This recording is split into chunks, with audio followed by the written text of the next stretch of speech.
नमस्कार, मैं हूं संजीव श्रीवास्तव। आप देख रहे हैं 4PM न्यूज नेटवर्क। दोस्तों, पहले दो चरणों में वोट के ट्रेंड ने भारतीय जनता पार्टी और उसके रणनीतिकारों की नींद उड़ाई हुई है। प्रधानमंत्री नरेंद्र मोदी द्वारा की गई अपील कि हर मतदान केंद्र पर 370 वोट बढ़ाना है, वो अपील काम करती नजर नहीं आई है।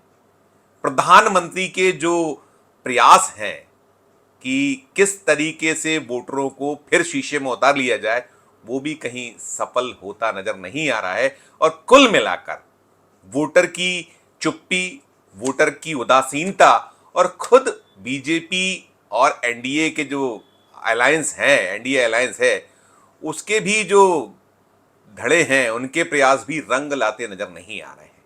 तो कुल मिलाकर बीजेपी बहुत मुश्किल में नजर आ रही है। हालांकि अभी सिर्फ 2 चरण हुए हैं और देश में अभी 5 चरणों की वोटिंग और होना है। अभी 190 सीटों पर वोट पड़े हैं। अभी बची हुई जो सीटें हैं, 353 सीटों पर वोट और डाले जाने हैं। लेकिन हर तरफ से जो पहले और दूसरे चरण के मतदान के नतीजे या मतदान के रुझान आए हैं, वो बहुत उत्साह नहीं पैदा कर पा रहे हैं भारतीय जनता पार्टी या एनडीए खेमे में। मध्य प्रदेश में भी हालत ठीक नहीं रही है। मध्य प्रदेश में 2 चरणों में कुल 12 सीटों पर वोट गिरे हैं। पहले चरण में 19 अप्रैल को 6 सीटों पर मतदान हुआ था और फिर दूसरे चरण में 26 अप्रैल को भी 6 सीटों पर वोट डाले गए हैं। मध्य प्रदेश में जो नजारा निकल कर आया है, वो कहीं ना कहीं बहुत ज्यादा बीजेपी खेमे को हलाकान किए हुए है। दरअसल जो पहले चरण और दूसरे चरण में मध्य प्रदेश में वोट पड़े हैं, उसमें मंत्रियों के क्षेत्रों में मतदान कम हुआ है, जबकि 37 विधायक, उनके क्षेत्रों में वोट का प्रतिशत तुलनात्मक 2019 के वोटिंग का ट्रेंड था, वोट पड़े थे, उसकी तुलना में कम हुआ है। यही स्थिति मंत्रियों के क्षेत्रों में रही है। और जो मंत्री हैं, उनमें 2 मंत्री तो ऐसे हैं जो 2023 के विधानसभा चुनाव के दौरान मुख्यमंत्री पद के दावेदारों में शुमार किए जा रहे थे। एक प्रहलाद पटेल और दूसरे राकेश सिंह। ये दोनों 2019 में लोकसभा का चुनाव जीतकर संसद पहुंचे थे और प्रहलाद पटेल को तो मोदी सरकार में मंत्री बनाया गया था, काबीना मंत्री थे वो। इसके साथ साथ ये जो 2 मंत्री थे, जब ये 2023 के विधानसभा चुनाव में इन्हें मध्य प्रदेश में उतारा गया और ये जीते, तो अब ये मोहन यादव सरकार में मंत्री हैं और दोनों ही मंत्रियों के क्षेत्र में वोट का प्रतिशत गिरा। राकेश सिंह जो जबलपुर से कई बार सांसद रहे हैं, उनके यहाँ 1.65% के लगभग वोट 2019 की तुलना में कम हो गया। जबकि मोदी जी की अपील थी कि वोट बढ़ाना है, प्रत्येक मतदान केंद्र पर 370 वोट बढ़ाइए, तो वो तो दूर रहा। जो पिछला वोट परसेंट था, उस तक भी बीजेपी जबलपुर में नहीं पहुंच पाई है। राकेश सिंह के लिए निश्चित तौर पर कहीं ना कहीं एक कठिनाई भरी बात कह सकते हैं। साथ साथ मध्य प्रदेश में जो मोहन यादव सरकार है, उसमें डिप्टी सीएम राजेंद्र शुक्ल के क्षेत्र में भी ऐसे ही हुआ। रीवा में उनके जो इलाका है, वहाँ वोट का प्रतिशत गिरा है। फिर उनके अलावा यदि हम बड़े चेहरों में देखें, और बड़े चेहरों में आप जाइए, तो ये इनके साथ साथ उदय प्रताप सिंह, ये होशंगाबाद से आते हैं। होशंगाबाद में बम्पर वोटिंग हुआ करती थी, पिछले चुनाव तक हुई है। इस बार वहाँ वोट का प्रतिशत गिरा और इनके क्षेत्र में वोटिंग कम हुआ है, तो कहीं ना कहीं इनके लिए भी चिंता का विषय। सांसद थे 2019 के लोकसभा चुनाव में, होशंगाबाद सीट जीते थे और उसके पहले भी जीते थे। 2014 में जीते, तो 2009 में उनने इस सीट को कांग्रेस के टिकट पर जीता था। लेकिन इस बार वहाँ वोट का जो प्रतिशत है, जो पिछला रिकॉर्ड था मतदान का, उसको बरकरार रखने में उदय प्रताप सिंह भी असफल हुए। साथ साथ मोहन यादव सरकार में जो राज्य मंत्री पदों पर शुमार हैं, कई नए चेहरे हैं, जैसे धर्मेंद्र लोधी, दिलीप अहिरवार, लखन पटेल और नरेंद्र शिवाजी पटेल, इनके क्षेत्रों में भी मतदान कम हुआ है। ये तो मंत्रियों के क्षेत्र की स्थिति है मध्य प्रदेश में। 2 चरणों में, पहले 2 चरणों में सिर्फ 12 सीटें हैं जहां अभी वोट पड़े हैं। मध्य प्रदेश में कुल 29 सीटें हैं। अभी 17 सीटों पर और वोट डाले जाने हैं। तो ये जो है स्थिति बनी हुई है। साथ साथ जो दो चरणों में मध्य प्रदेश में वोट डाले में 37 विधायकों के क्षेत्र में, जो भारतीय जनता पार्टी के विधायक हैं, उनके क्षेत्र में भी मतदान का प्रतिशत 2019 की तुलना में गिरा है। और यहां भी एक चौंकाने वाली बात यह है, गोपाल भार्गव जो लगातार सागर की सीट को जीत रहे हैं, वो लगातार 9 बार से इस सीट को फतह कर रहे हैं, उनके क्षेत्र में जो है वहां कहीं वोट का प्रतिशत गिर गया है। फिर जयंत मलैया, ये भी एक बड़ा चेहरा है मध्य प्रदेश का, बीजेपी का। हालांकि पिछले कुछ समय से इनकी जो धुमें थोड़ा सा चमक है थोड़ी फीकी इसलिए पड़ी कि ना वो मंत्री हैं, और साथ साथ उनको उस कांग्रेसी के लिए किला लड़ाना पड़ रहा है दमोह में, जो कांग्रेसी उनको हरा चुका था, वो बीजेपी में उनके टिकट पर चुनाव लड़ रहा है, तो उनके लिए काम कर रहे थे, वहाँ वोट का प्रतिशत गिरा है। संजय पाठक एक बड़ा नाम है, बड़े ऐसे वो चेहरा हैं मध्य प्रदेश में, पहले कांग्रेस में होते थे, अब भारतीय जनता पार्टी में है। ये भी जो मैंने नाम लिया, चाहे गोपाल भार्गव हो, जयंत मलैया हो, ये मंत्री रह चुके हैं अलग अलग सरकारों में, शिवराज सरकार में मंत्री थे।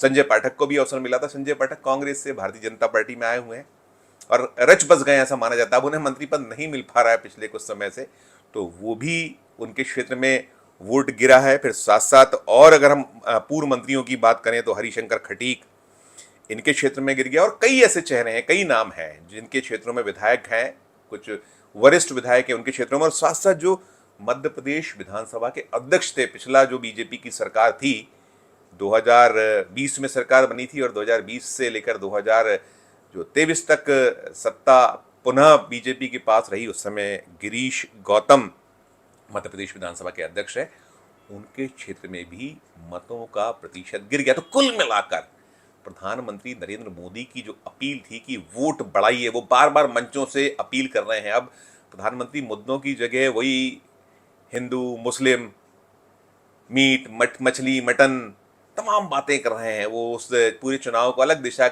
में उन्होंने मोड़ने का प्रयास किया। लेकिन फिलहाल तो जो 2 चरण है उसमें उनका कोई प्रयास सफल होते नजर नहीं है। और खास बात इस पूरे मामले मसले में ये है कि जो उनकी अपील रही है कि देव दुर्लभ कार्यकर्ता जो है भारतीय जनता पार्टी का, वो पूरी ताकत से जुटे और हर बूथ पर 370 वोट बढ़ाएं।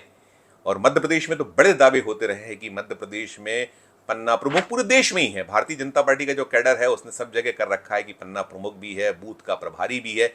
लेकिन मध्य प्रदेश में जो भी प्रयास हुए हैं, अपील जो रही है प्रधानमंत्री जी की, वो काम अब तक तो नहीं आ पाई। और अभी जब ये दूसरे दौर की वोटिंग के ठीक पहले केंद्रीय गृह मंत्री अमित शाह मध्य प्रदेश में थे, भोपाल में थे, अलग अलग क्षेत्रों में चुनावी दौरे पर आए हुए थे, उसके लिए तो रात यहाँ बिताई थी उन्होंने। उन जो 26 अप्रैल का वोट हुआ है उसके ठीक पहले 25 अप्रैल को यहाँ पहुंचे थे, 25 अप्रैल की रात यहाँ थे। उन्होंने भारतीय जनता पार्टी के जो दिग्गज नेता हैं मध्य प्रदेश के, उनसे चर्चा की थी, संगठन के मुख्यमंत्री जो हैं मोहन यादव, उनसे चर्चा की थी और निर्देशित किया था कि सबको बता दीजिए, चाहे मंत्री हों चाहे विधायक हों, कि नेतृत्व सभी का आकलन कर रहा है और आकलन में जो खरा नहीं उतरेगा उसके खिलाफ कार्रवाई होगी। इस तरीके की एक चेतावनी भरा जो लहजा था गृह मंत्री का, वो 26 अप्रैल को काम नहीं आ पाया है। 26 अप्रैल जो दूसरे चरण में वोट पड़े हैं उसमें टीकमगढ़, दमोह, खजुराहो, सतना, रीवा और होशंगाबाद, ये 6 सीटें रही हैं। इन सभी सीटों पर वोट जो मैंने बताया, कई नाम जो लिए इस क्षेत्र से आते हैं, बड़े बड़े चेहरे, बड़े बड़े नाम, उनके यहाँ पिछड़ी है बीजेपी। और जो पहले चरण में मतदान हुआ था उसमें जबलपुर, बालाघाट, मंडला, छिंदवाड़ा, शहडोल और सीधी, ये 6 सीट पहले चरण में 19 अप्रैल को, और दूसरा जो मैंने 6 आपको लोकसभा क्षेत्र गिनाए वो 26 अप्रैल को वहाँ वोट पड़े। और सबसे खास बात ये है कि जो 2019 की तुलना की जाए तो जो पहले चरण में 6 सीटें थी उसमें 7.48% मतदान कम हुआ है। जो 2019 में था 75.23% वोट पड़े थे, जबकि इस बार वोट का प्रतिशत 67.75 रहा है, पहले चरण वाला जो था 6 सीटें। और ऐसे ही दूसरे चरण में आप देखिए तो 67% मतदान हुआ था दूसरे चरण की, जो मैंने सीटें गिनाई थी कि टीकमगढ़, दमोह, खजुराहो, सतना, रीवा और होशंगाबाद। यहाँ 2019 में 67% वोट गिरे थे, तो इस बार 58.26% वोटिंग हुई है, यानी यहाँ भी वोट गिरा। और ये पूरी की पूरी 12 सीटों को हम उठाकर देखें तो 12 सीटों पर 71.11% वोट 2019 में पड़े थे। इस बार कुल 63% वोट ही पड़े हैं, यानी कि 8.11% मतदान कम हुआ है। चेतावनी दी है अमित शाह ने। बीजेपी जिन्हें अपना चाणक्य कहती है, उन्होंने कहा हुआ है, दी हुई है चेतावनी। कितना असर कर पा रही ये दिख रहा है दूसरे चरण में। अब जो इसके बाद तीसरा और चौथा चरण जो मध्य प्रदेश में होना है, बची हुई जो सीटें हैं, 17 सीटों पर और वोट डलने हैं। मध्य प्रदेश विधानसभा में कुल 29 सीटों में 2019 में 28 सीटें भारतीय जनता पार्टी ने जीती थी, 2014 में 27 सीटें भारतीय जनता पार्टी ने जीती थी। अब इस बार जिस तरह का ट्रेंड निकल कर आ रहा है, वो ट्रेंड कहीं ना कहीं भारतीय जनता पार्टी के लिए चिंता का सबब, चिंता का विषय है। शायद इसीलिए एक्शन में है बीजेपी। जब अमित शाह यहाँ फटकार लगा के गए, उन्होंने पहले जो है 25 अप्रैल को एक फटकार लगाई थी जो दूसरे फेज के वोटिंग के ठीक पहले, और फिर 26 अप्रैल को यहीं थे, उन्होंने राजगढ़ में अपने बीजेपी के जो उम्मीदवार हैं उनके लिए प्रचार किया था, रोडमल नागर के लिए। वो गुना शिवपुरी गए थे ज्योतिरादित्य सिंधिया के प्रचार के लिए। और दोनों ही क्षेत्रों में से जो खबरें हैं वो उत्साह पैदा कर रही हैं, लेकिन कठिनाई गुना शिवपुरी में थोड़ी ज़्यादा मानी जा रही है। और चूंकि राजगढ़ में पूर्व मुख्यमंत्री दिग्विजय सिंह हैं, तो वो भी सीट रोडमल नागर के लिए आसान नहीं होगी, बीजेपी के लिए आसान नहीं मानी जा रही, क्योंकि रोडमल नागर का अपना आकलन हुआ है। और चूंकि इस बार प्रधानमंत्री नरेंद्र मोदी का जो चेहरा है, प्रधानमंत्री नरेंद्र मोदी की जो अपील है वो कहीं कारगर नहीं हो रही है, तो निश्चित तौर पर सभी की नींद इसी के चलते उड़ी हुई है, क्योंकि हर जो भारतीय जनता पार्टी का उम्मीदवार है वो मोदी के नाम पे वोट मांग रहा है। चेहरे पर मोदी जो है, उसी के चेहरे पर वोट मांगा जा रहा है। तो जब मोदी खुद नहीं जादू करिश्मा इस बार करते नजर आ रहे हैं, तो क्या कुछ होगा ये तो 4 जून को पता चलेगा जब नतीजे आएंगे। लेकिन हाँ, जो अमित शाह ने यहाँ चेताया है, वो चेतावनी केवल मध्य प्रदेश तक सीमित नहीं है। पूरे देश में जो अभी चरण बचे हैं, जहां जहां भारतीय जनता पार्टी की सरकारें हैं, संगठन के लिए भी वहां चेतावनी है, और सरकारें हैं उनके जो खेवनहार है उनके लिए तो चेतावनी है ही है। साथ साथ जितने भी पूर्व सांसद, पूर्व विधायक, पदाधिकारी गण, उनके कान निश्चित तौर पर खड़े होंगे। और मध्य प्रदेश में जो तीसरे और चौथे चरण में वोट पड़ने, उसमें अभी 18 मंत्री हैं जिनका लिटमस टेस्ट होने वाला है। और वो 18 मंत्रियों में कैलाश विजयवर्गीय और ऐसे कई बड़े नाम, बड़े चेहरे हैं। तो कुल मिलाकर मध्य प्रदेश में जो परिदृश्य है, जो मैंने आपको बताया कि हालत यह है कि 8.11% वोटों का कम हो जाना।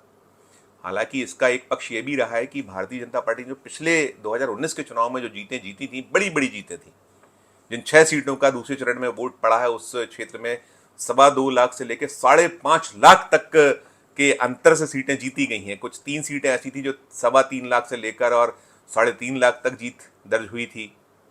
बाकी सीटें ऐसी थी कि जहां कुछ 5 लाख के करीब और 5.5 लाख तक का जीत का मार्जिन था। तो बीजेपी ये जो दूसरे चरण के वोटिंग में तो प्रसन्न है, लेकिन जो पहला चरण था, पहले चरण में छिंदवाड़ा में कठिनाई हो सकती है, मुश्किलों में वहां दिखती है, क्योंकि वहां जो कमलनाथ के सिपाह सालार रहे हैं, पूरा का पूरा जो जिला वहाँ है, जो संसदीय क्षेत्र है, उसकी 7 में से 7 सीटें पिछली बार जो 2023 के विधानसभा चुनाव में कांग्रेस ने जीती थी। और उन 7 सीटों में एक विधायक वहाँ टूटकर बीजेपी में गया है। मेयर वहाँ का टूटा था, बाद में वो वापस लौट आया था जिस दिन मतदान वहाँ हो रहा था पहले चरण में। लेकिन जो बाकी विधायक हैं उनके क्षेत्रों में शानदार वोटिंग हुई है, और वो जो टूट कर गया विधायक था उसके क्षेत्र में भी अच्छा वोट पड़ा है। तो किस करवट ऊँट बैठेगा, ये जब नतीजे आएंगे तब मालूम होगा। लेकिन कुल मिलाकर अमित शाह की जो चेतावनी है, उसने जो मंत्री हैं अभी दूसरे दौर में और पहले दौर में जो पिछड़े मंत्री हैं, उनकी सांसें, उनकी नींद जरूर बेचैन किया हुआ है। सांसें थोड़ी सी फूली हुई हैं। साथ साथ उनका जो भविष्य है, यदि जैसा कहा है अमित शाह ने कि वो चुनाव नतीजे आने के बाद इस मामले को जरूर और अच्छे से आकलन करेंगे, और जिसने नहीं परफॉर्म किया है वो खामियाजा भुगतेगा। तो देखिए, जो होगा हम आप तक पहुंचाएंगे। इस वीडियो में इतना ही। हम फिर किसी नए वीडियो के साथ आपके समक्ष उपस्थित होंगे। हमारी अपील कि हमारे इस चैनल को लाइक कीजिए, सब्सक्राइब कीजिए, और यदि आपने ज्वाइन नहीं किया है मध्य प्रदेश के चैनल को तो ज्वाइन जरूर कीजिए। बेल आइकन भी दबाइए ताकि हर खबर आपको वक्त पर मिल सके। साथ साथ हमारे इस वीडियो को अधिक से अधिक लोगों से शेयर कीजिए। वीडियो के कमेंट बॉक्स में जाकर इस वीडियो को लेकर कमेंट जरूर कीजिए, और साथ साथ हमारे हौसला अफजाई जरूर करते रहिए और देखते रहिए 4PM Madhya Pradesh, 4PM national और 4PM हमारे अन्य राज्यों के चैनलों को। धन्यवाद, नमस्कार।